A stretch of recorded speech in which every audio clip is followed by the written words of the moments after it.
What's up, Hobby Maniacs? Rob Bear here today with a little blast from the past. This is an unboxing of a kit that's probably 15, 16 years old-ish, depending on how you round up the decades.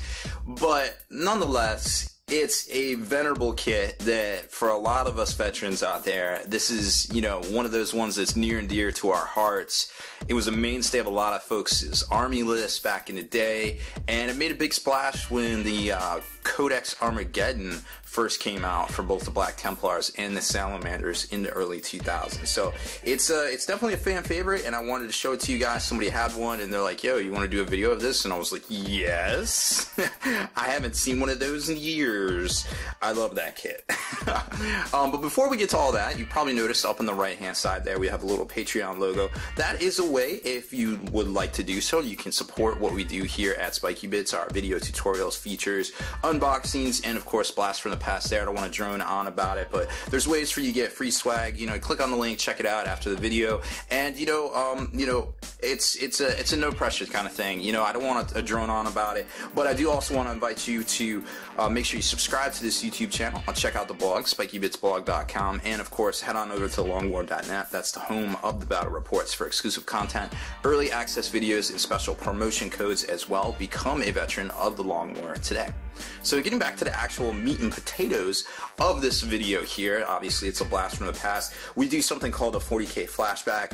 I try to do them at least every week. Sometimes they come out on a Friday, sometimes they come out on a Saturday, just depending on how busy of a day it is in the world of wargaming. But that being said, this is a really exciting kit, and for a lot of folks out there that have probably never seen something from 3rd edition, this is the old 3rd edition style of box set, and it does have metal components. Back in the day, they did kind of a two-part system where they would do metal components with plastic components, because plastic was actually more expensive to make in injection molded plastic. So a lot of these components on here, like the assault cannon, and of course the hurricane bolters on the side, as well as the perilously hard to place without it falling off multi-melta turret, pintle multi-melted turret on the top.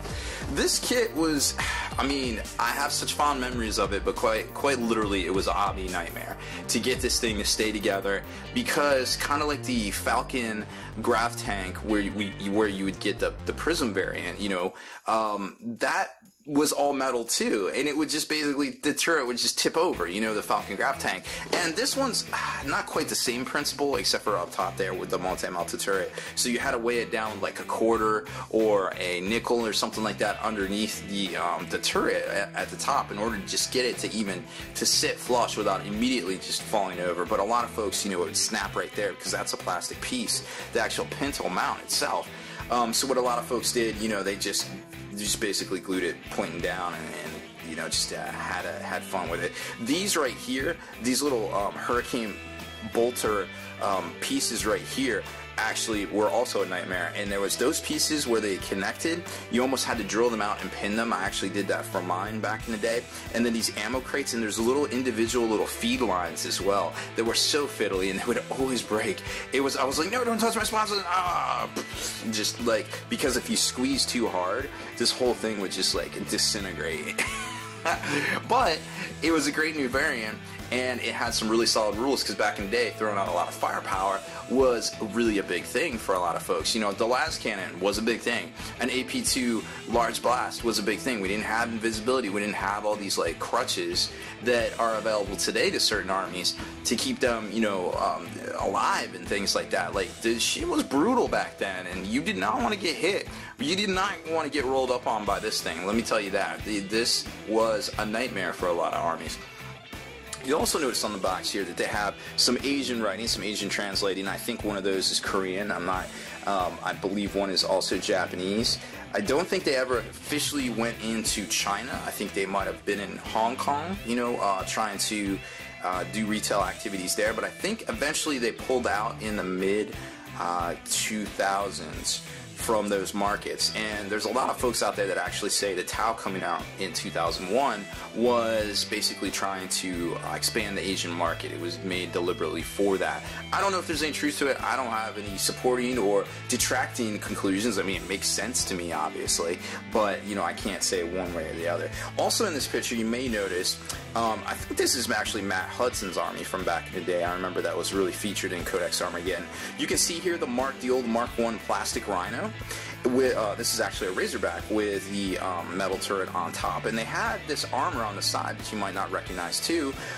That was actually sold separately. It was called extra armor or ablative armor, and a lot of folks would put those metal skirts on the side of their Rhinos, making their vehicles weigh quite a ton, because those are literally metal casted pieces that you would attach onto the sides. Now, don't get me wrong, the tanks looked way doper with that on there than they did with, you know, just normal Mark I Rhino smokestacks, which you can kind of see right here in the distance. This is a Predator because it has the side sponsons, which were also metal as well. So the Land Raider came out first. It came out either in the summer of '99 or the summer of 2000, I forget. And then it transitioned the next year, the following year, whatever the following summer was, I believe, or maybe it was even a May, the Rhino Mark II, the plastic one that we have currently came out. So the Land Raider and the Rhino are actually about 15, 16 years old from, you know, design to actually being put out. So they're going on 20 years. You know, the plastic Rhino was about 20 years old as well, because it was, I guess it came out in like late 88-ish, and then, you know, they had that for, I would say, what, 15 years-ish. So right now they're about the same age, the Mark I Rhino and the Mark II Rhino. I imagine they're going to get more longevity out of the Mark II, because it actually, you know, can kind of keep up with the technology and design and things like that. Now, let's take a look inside here. I just like to talk. If you watch this channel a lot, you definitely know I like to drone on about the past and the memories and, you know, my little things, and it's just fun seeing this stuff and remembering, you know, hey, what did I play 15 years ago? And I think I still have pictures of the army I found the other day that was actually, I actually patterned it against this Matt Hudson's army from Codex Armageddon way back in the day. So you're probably going to notice some familiar components here. It hasn't changed. The Land Raider is literally the same. The plastic might look a little different, a little lighter. I can't tell you whether it looked like that back then or it's just because of age, but, you know, very similar components to anybody that's put together a Land Raider off the sprue. You know, very similar stuff here. Nothing too exciting to write home about that you have not seen before. But the stuff to write home about is this nifty little kind of, I want to call it a holdover instruction manual. So this right here is kind of like an in-between. It's obviously a 3rd edition instruction manual. It's kind of an in-between from 2nd edition, the styling of 2nd edition, and what we have today, like computerized, you know, basic instruction manuals. So very similar stuff. It was obviously very laid out. Remember, when this instruction manual was made, it was right around, you know, the whole, like, you know, information revolution, the digital superhighway, you know, Bill Clinton was still president, you know, like, a lot of crazy stuff was going on. So chances are this was actually laid out not with a computer, and just traditional, you know, desktop publishing that we used to call it. But nowadays, we know everything's pretty much done with computers, right?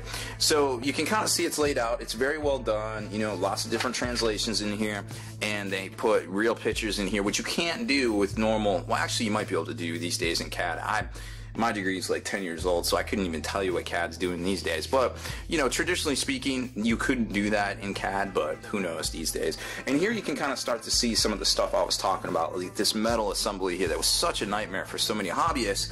A fun nightmare, but still a nightmare. I mean, I remember taking my pin vise and drilling each one of these out, because it had to connect to the feeds in the rear here while connecting simultaneously to this bracket, which is very thin. And like I said, if you grabbed it the wrong way and squeezed just too hard, right like that, the whole thing would just, like, you know, pop in a zit, just, and the lamenting and the gnashing of teeth would commence. Oh man, let me tell you. So that's what it would look like eventually if you did it right and you did it the right way and drilled it out. But if you ever see one of these, or you hobby back then, you know what I mean right here. And then here's the metal assault cannon, which was not a nightmare. It went together very easily. The only time, sometimes maybe the top plate would pop off, but still very well done. And very ahead of its time, I feel like. You know, it was almost the perfect, like, weight resistance, you know, the plastic top, you know, low center of gravity kind of thing. You didn't have to worry about it. And then you had the metal plates, the metal frag launchers, which went on the front. And last but not least, you had the brutal, the metal top of the Pintle multi-melter. They glued on to this little plastic piece right here. Obviously that didn't work well, but we tried to make it work well, but it didn't work well. Anywho, I'm sure you're feeling me here, but you know, it was a great kit, and for what it was 15 years ago, I have such fond memories of putting this thing together. I loved every second of it. And then here's the metal components themselves, which you know, you might not see this sort of thing these days. Obviously everything's plastic, you know, everything's got such tight tolerances. To see something like this, you know, for a lot of folks, they're like, hey, whoa, what's that? These are the metal components that you basically had to assemble. You had to snip them off their sprue. You had to assemble them together, because this stuff was all spin cast in little vacuum, they look like little film reels. It was RTV rubber, room temperature vulcanizing rubber, and basically they would spin cast it. There was a little centrifuge in the middle where they poured the molten pewter, and then they would spin it in a centrifuge, and the pewter would just, you know, a centripetal force out to the edges and fill completely. And that was, you know, it was a really neat thing. I mean, that was the technology back then, and it was cheaper to do it this way than it was to do actual plastic casting. So here's those little teeny ammo feeds that I was talking about, and they connected just like this, and then in between this little bracket. So you can kind of tell it's a very precarious little assembly here, and why people have such fond memories of it, right, like that. But I digress. So that's my little, you know, little history lesson, little, you know, 40K flashback for you today. I hope you enjoyed it. It was a great kit, and I think when it came out, it was about $50, if I remember correctly. Now I think they're about $85, and honestly, for 15 years, something going up $35. I mean, sure, that's, you know, more than half. Cost of inflation is 2% a year, so you're talking, I don't know, do you compound that together? Are you talking 30% on average, or do you do straight, you know, it's hard to say. I'm not an economist, but, you know, at the end of the day, it doesn't seem as bad as some of the other price increases out there, I feel like. And plus, we know they retooled the whole kit. They made the, you know, the Crusader Redeemer in, I think it was like 2006, 2007, with the 5th edition, I think it was the 5th edition, might have been 6th edition, Space Marine Codex, that came out when salamanders were all the rage, and all of those components became plastic. And you had the twin turret that you could use as the Hurricane Bolter or the Flamestorm cannon as well. So that was really cool to see, and that was groundbreaking stuff back then as well. That Games Workshop went back and kind of started updating all their technology to take advantage of, basically, you know, pewter, the rise in price of pewter. You know, China started buying it all up, and for their economic boom, and it just became more economical to, you know, to cut everything in plastic, and that's where we're at today. You know, you have, instead of $15 pewter miniature blisters on the wall, you have $30 plastic clamp packs on the wall, which, you know, you start crunching the numbers on that, and I'm not going to get into that one this issue, but this was a really fun time. You know, the early 2000s was really great to see all this stuff and be a part of something really special and something really magical. And, you know, that's kind of the whole bringing hobby back thing that we talk about so much here at Spiky Bits, and the Long War even.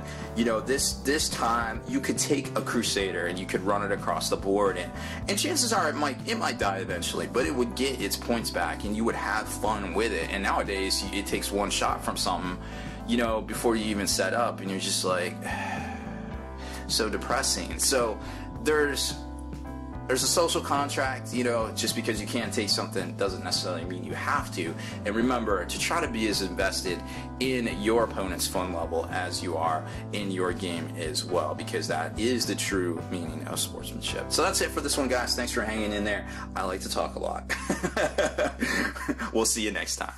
Deleted scenes, bonus content, and all the interviews and post-game wrap-up videos can be located in the Hall of Veterans on thelongwar.net.